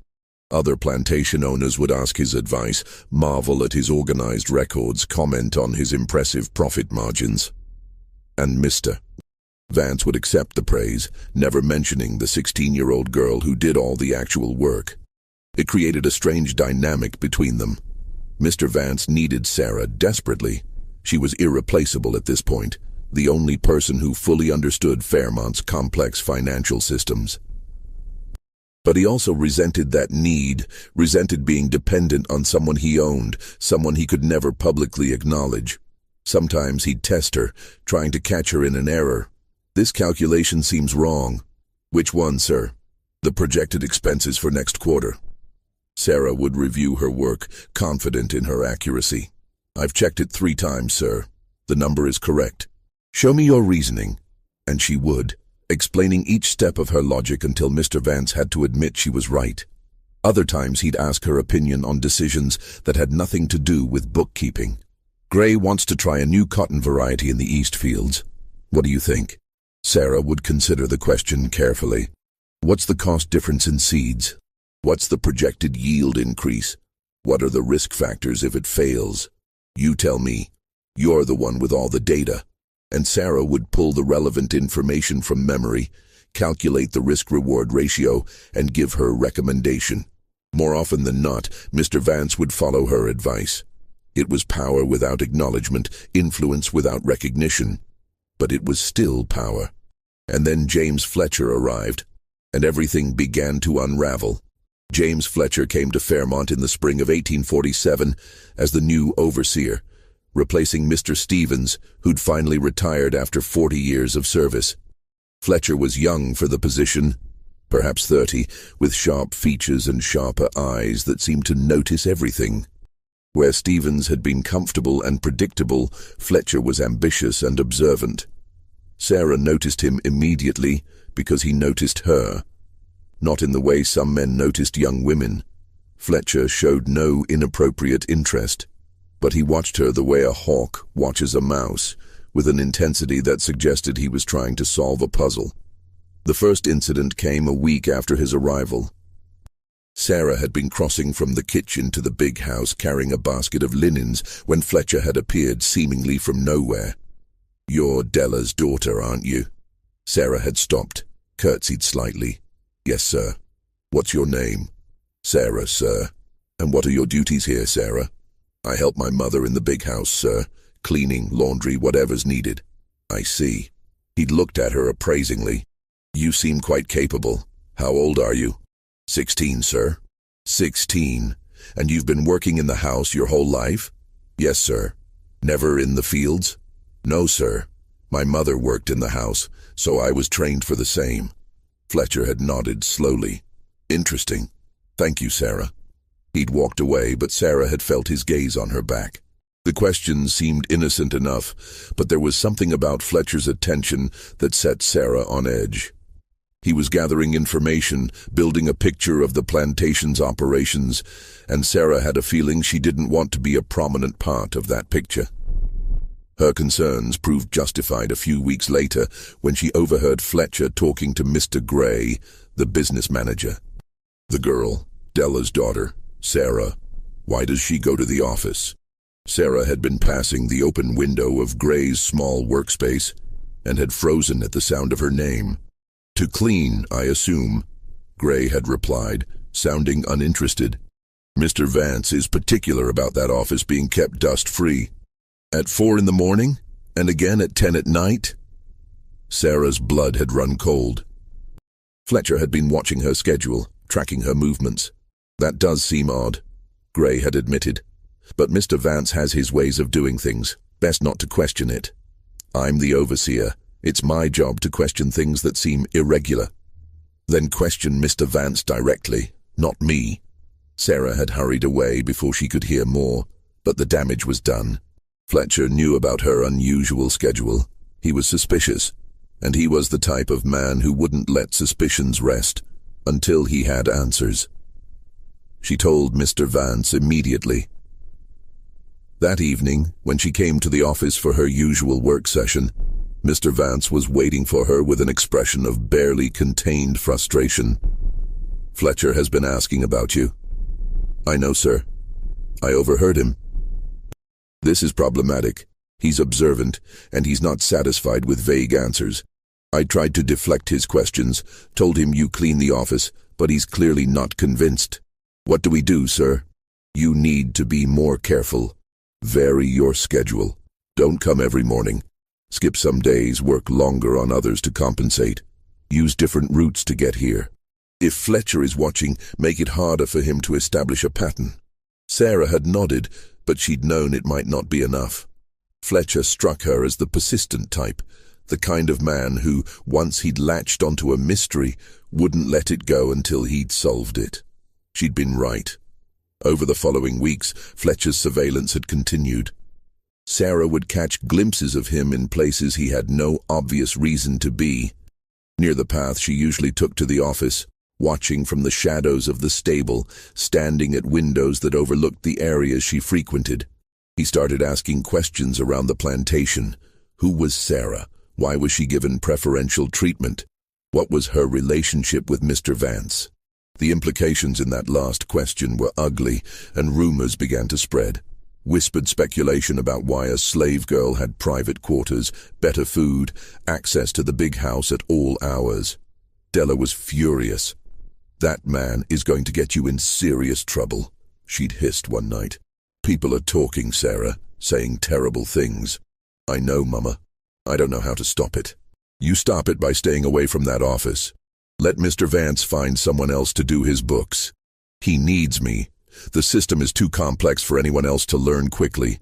I don't care what he needs. I care about keeping you safe." It was one of the few times Sarah had seen her mother truly angry, and it shook her, but she couldn't stop. The work was too important, too central to who she'd become. Without the ledgers, without the numbers, Sarah didn't know who she was anymore. The confrontation with Fletcher came on a morning when Sarah made a critical mistake. She'd been working on a complex financial projection, trying to determine whether Fairmont could afford to purchase an adjacent property that had come up for sale. The calculations had taken longer than expected, and Sarah had lost track of time. When she finally looked up from the ledgers, sunlight was streaming through the office window. It was past 7 o'clock. The plantation was awake, people were moving about, and Sarah was still in the office. She'd gathered her papers quickly, preparing to slip out, but when she opened the door, Fletcher was there, waiting. "Good morning, Sarah." His voice was pleasant, but his eyes were cold. "Early cleaning session?" Sarah's mind raced. "Yes, sir. Mr. Vance wanted the office especially tidy today. He's expecting a visitor." "Really?" "He didn't mention any visitor to me, and I oversee all comings and goings on this property." "Perhaps it slipped his mind, sir." "Perhaps." Fletcher had taken a step closer, forcing Sarah to retreat back into the office. He'd followed her in, closing the door behind him. "Or perhaps you're not here to clean at all." "Sir, I don't know what you—" "I've been watching Sarah for weeks. And do you know what I've seen?" He'd moved to the desk where a ledger still lay open. "I've seen you enter this office in the dark of night and the dark of early morning. I've seen lights burning long past when any cleaning would take. And yesterday, I looked through this window right here." He'd tapped the glass. "And I saw you sitting at this desk, pen in hand, writing in Mr. Vance's private business ledgers." Sarah had felt ice in her stomach. "You're mistaken, sir. I would never—" "Don't insult my intelligence by lying." Fletcher's voice had turned hard. "I know what I saw. You're not cleaning. You're doing bookkeeping, actual accounting work. Which raises some very interesting questions. You'd have to ask Mr. Vance about that, sir. It's not my place to explain his business arrangements." "Oh, I'll ask Mr. Vance. Believe me, I will. But first I'm asking you." He'd leaned against the desk, arms crossed. "What's really going on here? Are you Mr. Vance's companion? And he's given you busy work to keep you occupied?" The insinuation was clear and disgusting. "No, sir. Nothing like that." "Then what? How does an enslaved girl end up doing an accountant's work?" Sarah had calculated rapidly. Fletcher already knew too much. Denying everything would just make him more suspicious and determined. But admitting the truth would expose Mr. Vance to scandal and herself to severe punishment. Before she could decide how to respond, the office door had opened and Della had appeared. "Mr. Fletcher," her mother had said, her voice calm but firm. "Mr. Vance is looking for you. He said it's urgent." Something about the North Fields. It was a lie. Sarah could tell from the slight tension in her mother's shoulders, but Fletcher couldn't be sure of that. He'd studied Della for a moment, then pushed off from the desk. "Very well. But this conversation isn't over, Sarah. I will get to the bottom of this." He'd left, and Della had immediately pulled Sarah close. You need to be more careful. That man is dangerous. I know, Mama, I know. But being careful wasn't enough anymore. Fletcher had seen too much, suspected too much. The explosion was coming. Sarah could feel it. And when it came, she'd have to be ready. The confrontation Fletcher had been building toward finally erupted 2 weeks later during a dinner party at the big house. Mr. Vance was entertaining several neighboring plantation owners, Patterson, Harrison, and a wealthy merchant named Carlyle from Charleston. It was a show of status, an opportunity for Mr. Vance to display Fairmont's success and his own business acumen. Sarah had been helping serve, moving quietly between the kitchen and the dining room, keeping glasses filled and plates cleared. The conversation had centered on business, as it always did among these men. Cotton prices, labor management, the political situation in Washington. And then Harrison had commented, "You've done remarkably well these past few years, Vance. Your operation is the most profitable in the county. What's your secret?" Mr. Vance had smiled modestly. "Good planning, careful record-keeping, wise investments. Nothing mysterious about it." "Your ledgers are legendary," Carlyle had added. "I've heard other planters speak of them. Perfect organization, no errors. You must have an excellent accountant." "I manage the books myself, actually." "Really? That's impressive, given how extensive your operation is." And that's when Fletcher, who'd been standing near the doorway in his capacity as overseer, had spoken up. "That's not entirely accurate, sir." The dining room had fallen silent. All eyes had turned to Fletcher. Mr. Vance had gone very still. "What did you say?" "I said that's not entirely accurate. You don't manage the books yourself." "Fletcher, you're drunk. Retire to your quarters." "I'm not drunk, sir. And these gentlemen deserve to know the truth about Fairmont's famous record-keeping." Fletcher had stepped further into the room, emboldened by wine and self-righteousness. "Your perfect ledgers, your complex financial analyses, your impressive business decisions, they're not your work at all. Enough. They're the work of a 16-year-old slave girl who shouldn't even be able to write her own name." The gasps from the dinner guests had been audible. Sarah, standing in the corner with a wine pitcher, had felt every eye in the room turn toward her. "That's absurd," Patterson had said, but his tone was uncertain. "Is it?" Fletcher had challenged. "Ask Vance. Ask him if what I'm saying is true." Mr. Vance had stood slowly, his face a mixture of fury and humiliation. "You're dismissed, Fletcher. Pack your belongings and be off my property by morning. Dismiss me if you want, but they deserve to know. You've been deceiving everyone, claiming credit for work you didn't do, letting a slave manage your business while you take the praise." Harrison had leaned forward. "Vance, there can't be any truth to this. Tell us there isn't." And Mr. Vance had faced a choice in that moment. Deny everything and maintain the fiction, or admit to at least part of the truth and try to control the narrative. He'd chosen the middle path. There's a grain of truth in Fletcher's accusations, twisted by malice and misunderstanding. His voice had been controlled, measured. "When my last accountant died 3 years ago, I found myself without anyone to maintain the records. During that time, the old man had trained his household servant to do simple copying and filing. After his death, I discovered she had an unusual aptitude for numbers. I allowed her to continue doing basic transcription work, copying entries I'd already calculated, organizing papers I'd already reviewed. Nothing more. The actual accounting, the business decisions, those are mine." It was a skillful deflection, admitting to something small to hide something much larger. Carlyle had frowned. "Even that seems highly irregular, Vance. Having an enslaved person, especially a young girl, involved in confidential business records. It was a temporary necessity that became a convenience. She's trustworthy, discreet, and has saved me considerable time on clerical work. But to suggest she's actually doing the accounting, making business decisions, that's Fletcher's invention, based on misunderstood observations." Fletcher had laughed bitterly. "Misunderstood? I've watched her, Vance. I've seen her at that desk, making entries, doing calculations.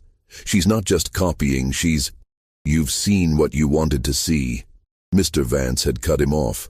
Projected your own suspicions onto innocent activities. Now leave.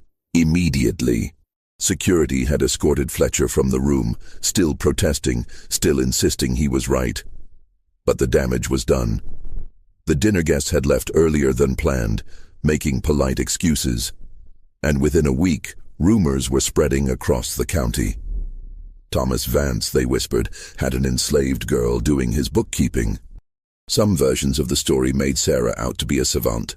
Others suggested more nefarious reasons for her privileges. The truth became lost in speculation and scandal. Mr. Vance's reputation took a hit. Other planters looked at him with suspicion. When he'd speak at agricultural society meetings, men would murmur about whether his advice was really his own. Business partners began requesting independent audits of transactions, no longer willing to simply trust his records. 3 days after the dinner party, Mr. Vance summoned Sarah to his study.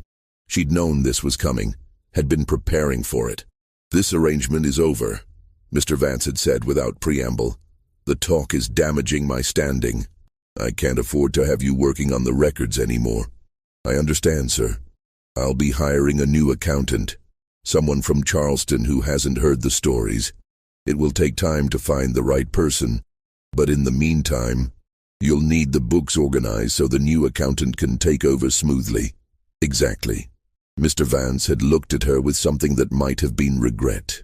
"I need you to prepare everything. Create a system so simple that even a mediocre accountant can maintain it. Detailed guides, clear instructions, comprehensive indexes. Can you do that?" It was one final task. One last chance to touch the work that had defined her for 4 years. "Yes, sir. I can do that. You have 2 weeks. After that, you'll return to regular household duties. You and your mother will keep the private cabin. That much I can justify. But the special privileges end." Sarah had nodded, unsurprised, but feeling the loss anyway.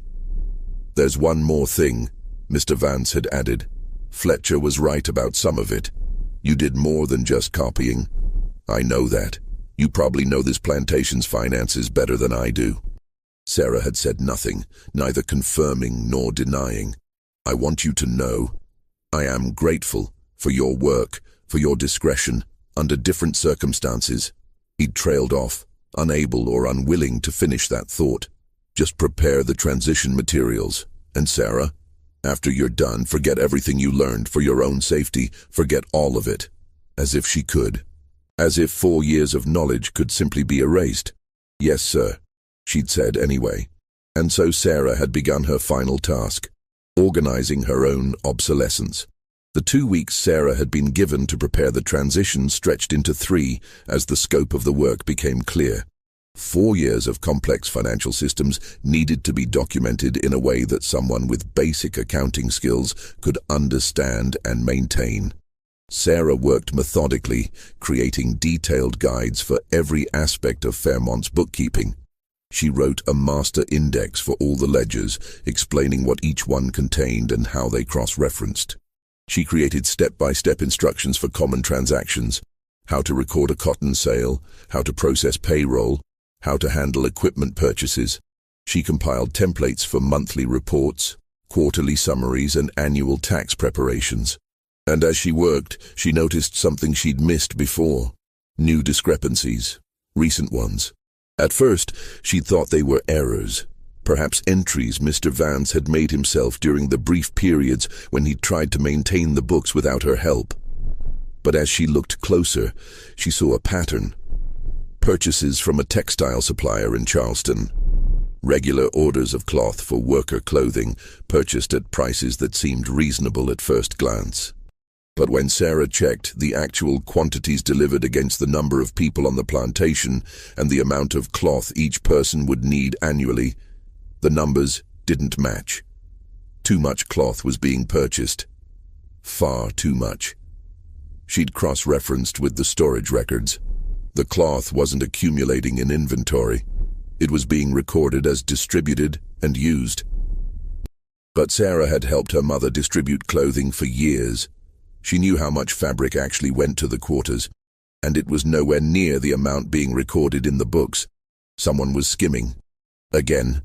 But this time, the signatures on the purchase orders weren't Crawford's. He'd been gone for 3 years. They were Mr. Vance's own. Sarah had sat in the office late one night, staring at the evidence, feeling something cold and terrible settle in her chest. She'd gone back through the records, looking for the pattern's origin. And she'd found it. The purchases had started 2 years ago, shortly after a particular entry she'd somehow missed before. A loan. A massive loan from the Bank of Charleston, taken out in June 1845. Sarah had never seen the original loan documents. Those were apparently kept elsewhere, possibly in Mr. Vance's personal safe. But the payments were recorded in the ledgers.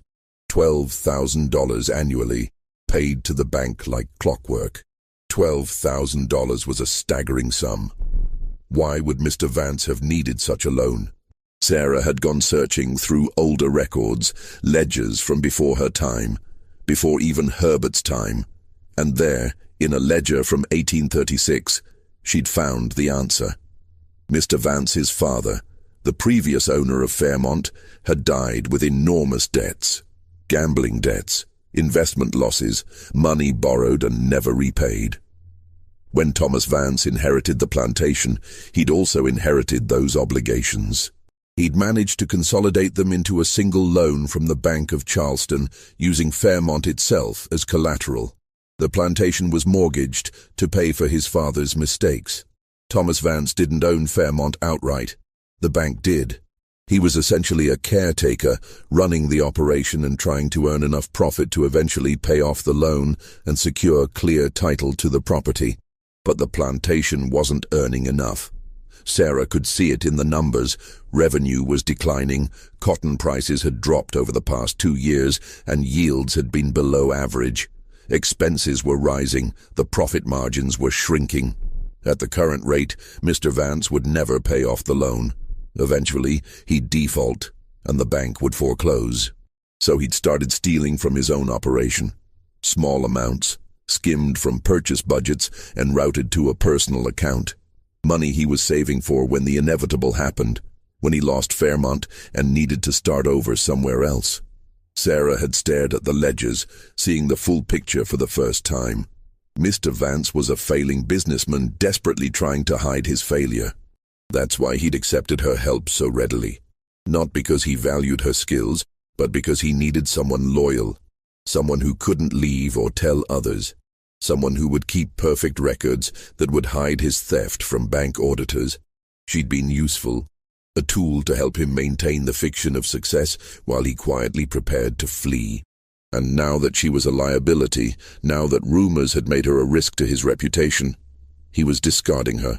Sarah had sat in that office until dawn, thinking. She thought about Herbert, who'd taught her because he believed knowledge shouldn't be wasted. She thought about her mother, who'd protected her secret for years. She thought about all the people on Fairmont Plantation whose lives would be disrupted when the bank eventually foreclosed, when they were sold off to pay debts. And she thought about the ledgers themselves, those volumes full of numbers that told the truth even when people lied. By the time the sun rose, Sarah had made her decision. She couldn't save Fairmont. She couldn't stop the eventual collapse. But she could make sure the truth came out. She could ensure that when Mr. Vance's house of cards finally fell, people would know why. Sarah had carefully prepared a set of documents. She'd pulled the relevant entries showing the inflated textile purchases. She'd documented the loan from the Bank of Charleston. She'd calculated the shortfall between Fairmont's actual profits and the amount needed to service the debt. And she'd written a clear, concise explanation of what the numbers meant, how the pattern showed systematic embezzlement, how Mr. Vance was stealing from his own mortgaged property. She'd made 2 copies of everything. One she'd hidden in her cabin, sewn into the lining of her mattress. The other she'd placed between 2 specific pages of the current ledger, the pages that the new accountant would have to review first when taking over the books. Along with the evidence, she'd written a simple note in her careful script. Check the textile purchases against actual inventory and distribution. Compare prices with other vendors. Follow the money to the personal account. The numbers tell the story. She hadn't signed it. She didn't need to. Then Sarah had finished her transition guides, organized the office one final time, and left. Her work at Fairmont was done. Now she just had to wait for the consequences. The new accountant, Richard Hayes, arrived from Charleston on a gray Tuesday in late April. He was unremarkable in every way. Average height, average build, with thinning brown hair and a forgettable face. Exactly the kind of safe, conventional choice Mr. Vance needed after the scandal with Sarah. Hayes came with solid references and no knowledge of Fairmont's complicated history. He seemed genuinely pleased to have secured the position, oblivious to the fact that he was the 5th accountant in 8 years. Sarah watched from a distance as Mr. Vance showed Hayes to the office, introduced him to the organized ledgers, explained the system that Mr. Vance had personally developed and maintained. No mention of Sarah, no acknowledgement of her 4 years of work. She'd expected that. It still stung. For the first 2 days, Hayes simply reviewed the existing records, familiarizing himself with Fairmont's operations. Sarah went about her regular household duties, helping her mother, trying to pretend that a chapter of her life hadn't just ended. On the 3rd day, she heard raised voices coming from the office. She'd been passing nearby with a laundry basket. Not coincidentally, she'd made a point of being in the area. Through the open window, she could hear Hayes and Mr. Vance in heated discussion. "These entries don't make sense, sir," Hayes was saying. "The quantities are far too high, and the prices when I compare them to standard market rates. There must be a mistake in the calculations, Mr. Vance had replied, his voice strained. "I'll review them myself. I've already reviewed them 3 times. The numbers are accurate. What doesn't match is the physical reality. We don't have this much cloth. We can't possibly have distributed this much, which means either the records are wrong or what? Or someone has been embezzling significant sums through fraudulent purchase orders." Silence. Sarah had pressed herself against the wall beneath the window, listening intently. "That's a serious accusation, Mr. Hayes." "I'm not making an accusation, sir. I'm pointing out a discrepancy in the accounts. As your accountant, I'm obligated to bring such things to your attention. I appreciate your diligence, but I'm sure there's a reasonable explanation. Perhaps the previous accountant made errors. Perhaps. But there's more, sir. I found a note tucked between these pages. It suggested I look into these specific purchases and follow the money trail. Someone wanted me to find this." "A note? What kind of note?" "Just a piece of paper with instructions, very specific instructions about what to examine. Almost as if someone who understood your financial systems wanted to expose a problem." Mr. Vance had been silent for a long moment. Then, "My former assistant. It must have been her. A final act of sabotage after I dismissed her." "Your former assistant was the young woman I saw helping in the house? She understood financial systems well enough to identify embezzlement?" "She had some limited training, enough to make mischief apparently. With respect, sir, whoever wrote that note had more than limited training. They understood complex accounting principles, cross-referencing, pattern analysis. And more importantly, the information appears to be accurate. These purchases are fraudulent. Mr. Hayes, I'll handle this matter personally. You needn't concern yourself." "Actually, sir, I do need to concern myself. According to the documents you showed me when I was hired, the Bank of Charleston holds the primary mortgage on this property. As part of the loan agreement, they have the right to audit the accounts at any time. If they discover irregularities and I, as the accountant of record, failed to report them, I could be held liable." "Are you threatening me, Hayes?" "No, sir. I'm explaining my professional obligations. If there's evidence of embezzlement or fraud in these books, I need to report it to the appropriate authorities. That's not a choice. It's a legal requirement." Sarah had heard footsteps, then a door slamming. Mr. Vance must have left. That night, Mr. Vance didn't come home. Sarah learned the next morning from the household gossip that he'd been seen riding toward Charleston late in the evening, a single bag strapped to his horse. By noon it was clear he wasn't returning. Mrs. Vance had been distraught, demanding answers from the staff. But no one knew anything. Hayes, meanwhile, had sent an urgent message to the Bank of Charleston, reporting suspected financial irregularities and the property owner's abrupt disappearance. The bank's response was swift. A representative arrived within 2 days. A stern, efficient man named Mr. Williams, who'd come to assess the situation and protect the bank's interests. He'd taken over the office immediately, reviewing every ledger with Hayes at his side. They'd worked for a full day, examining the records, calculating losses, determining the scope of Mr. Vance's theft. Sarah had watched from various vantage points, seeing the grim expressions, the shaking heads, the steadily growing pile of flagged entries. On the 3rd day, Mr. Williams had called a meeting of the household staff. "Thomas Vance has defaulted on his loan through criminal misconduct," he'd announced. "The Bank of Charleston is assuming immediate control of this property. All operations will continue as normal while we determine how to proceed. But you should be aware that Fairmont will likely be sold to satisfy the debt." Murmurs of worry had rippled through the assembled workers. "What about us?" someone had called out. "Will we be sold?" "That will be determined by whoever purchases the property. The bank's priority is recovering the loan value. I can't make promises beyond that." Fear had spread through the quarters that night. Being sold was every enslaved person's nightmare. Families separated, people sent to different states, children torn from parents. Sarah and Della had held each other in their cabin, knowing that their relatively comfortable life at Fairmont was ending, uncertain what would replace it. The next morning, Mr. Williams had sent for Sarah. She'd approached the office with trepidation, unsure what to expect.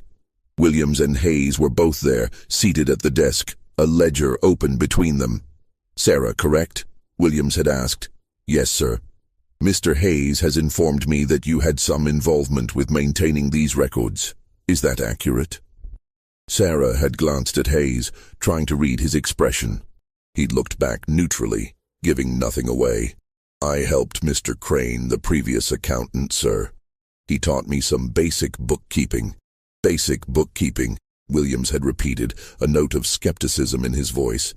"Mr. Hayes, show her the entry from March 3rd. Hayes had pointed to a line in the ledger. "Can you explain what this entry means?" Williams had asked. Sarah had scanned it quickly. "It's a cotton futures sale, sir. 200 bales contracted for delivery in October at $48 per bale. Total value $9,600. And this notation here?" Williams had pointed to a marginal note. "That's the hedge calculation. If the market price drops below $45 per bale by delivery date, we still profit. But if it rises above 52, we would have been better off waiting to sell. The notation marks the acceptable risk range." Williams and Hayes had exchanged a glance. "Basic bookkeeping," Williams had said dryly. "Miss Sarah, I've reviewed these ledgers extensively. The entries from the past 4 years show a level of sophistication and attention to detail that exceeds most professional accountants I've worked with. The cross-referencing system, the projection models, the risk analysis, this is expert work." Sarah had said nothing, unsure where this was leading. "I've also found this."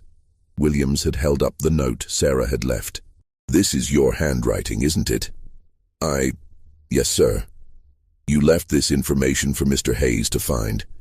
You exposed Mr. Vance's theft, knowing it would trigger an investigation. I just wanted the truth known, sir. The numbers should be honest." Williams had studied her for a long moment. "You're remarkably talented, and clearly principled, which is rare. The bank is going to maintain operations here while we find a buyer.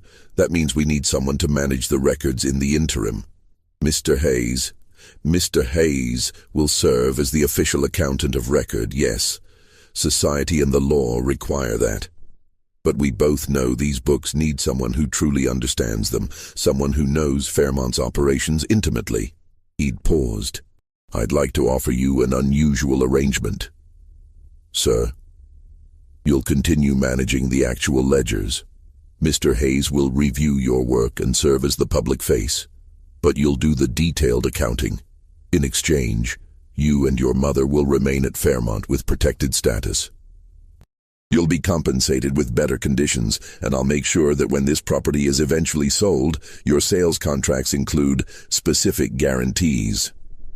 "What kind of guarantees?" "That you and your mother won't be separated, that you'll continue in administrative roles rather than field work, that your new owner will be someone who values skilled labor appropriately." It wasn't freedom, but it was protection and acknowledgement of her skills. "Why would you do this, sir?" Sarah had asked. Williams had smiled slightly. "Because I'm a banker, Miss Sarah. I understand value and I know waste when I see it. Your mind is worth more than any field labor could ever generate. It would be poor business to waste such an asset." He'd paused. "And because that note you left showed more integrity than most free men I know. The bank appreciates integrity." Sarah had looked at her mother, who'd been called in and was standing near the door. Della had looked back at her daughter, then nodded slowly. "I accept, sir. Thank you." And so Sarah's official role as Fairmont's accountant, hidden behind Hayes's public presence, had begun. Fairmont Plantation was sold in November of 1847 to a family from Virginia named the Randolphs. They were younger than the Vances, more progressive in some of their thinking, and willing to accept the unusual staffing arrangement the bank had insisted upon as part of the sale. Sarah continued her work, now with marginally more acknowledgement.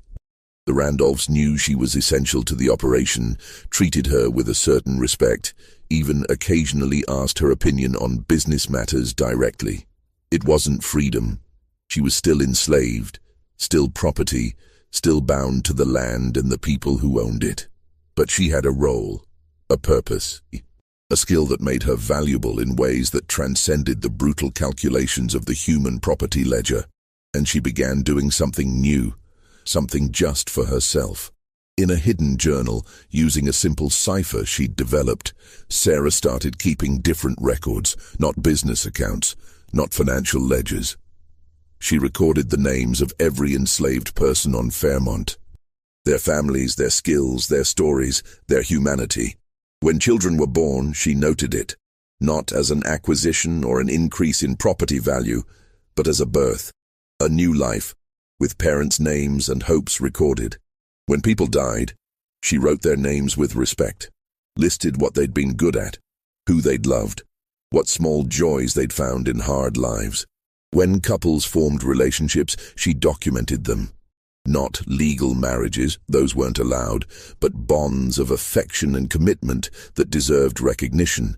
It was her own ledger, her own truth, separate from the plantation's official records.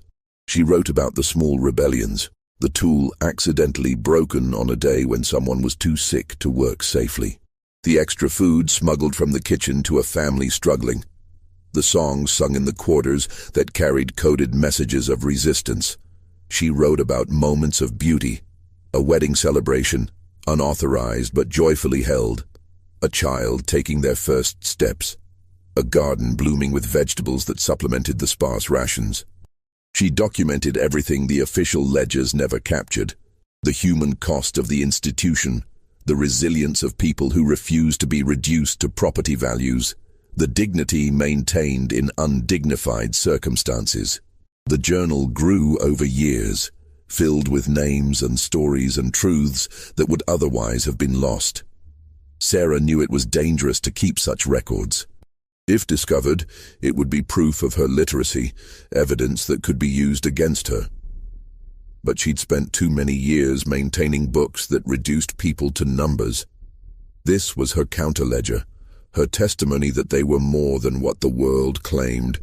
She kept the journal hidden, sewn into her mattress lining, the same place she'd once hidden the evidence against Mr. Vance.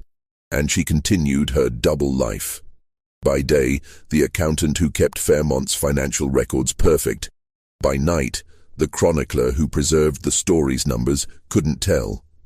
Years later, long after Sarah's death, after the Civil War had ended and Fairmont had changed hands multiple times, the journal was discovered during renovations. Historians found it sealed in a tin box, hidden in a wall cavity in one of the old cabins. The pages were yellowed but readable, filled with precise handwriting in a simple substitution cipher that took weeks to decode. When they finally read its contents, they found a treasure, a complete record of enslaved life from 1847 to 1861, written in intimate detail by someone with education and insight. There were debates about its authenticity. How could an enslaved person have had such education? Who had taught them to write so well, to organize information so clearly? The handwriting experts compared it to Fairmont's old financial ledgers, the ones preserved in the County Historical Society. They found remarkable similarities in the script. Further research uncovered mentions of Sarah in scattered documents. A bill of sale from 1847 listing her as Sarah, 16, house servant, literate, unusual, skilled in accounts. A letter from the Bank of Charleston praising the colored girl who maintains our ledgers at the Fairmont property with exceptional skill. Pieces of the truth emerged, though never the complete picture. What remained clear was the journal itself, that meticulous record of human lives, preserved by someone who understood that numbers could tell truth, but stories revealed humanity. Sarah's legacy was dual. She'd kept the books that measured a plantation's wealth in cotton and dollars, and she'd kept the book that measured its true cost in human suffering and resilience. Both ledgers mattered. Both told truth, but only one told the whole truth. And in the end, that was the one that survived. The numbers remained, the stories endured, and Sarah's voice, silent for so long, finally spoke.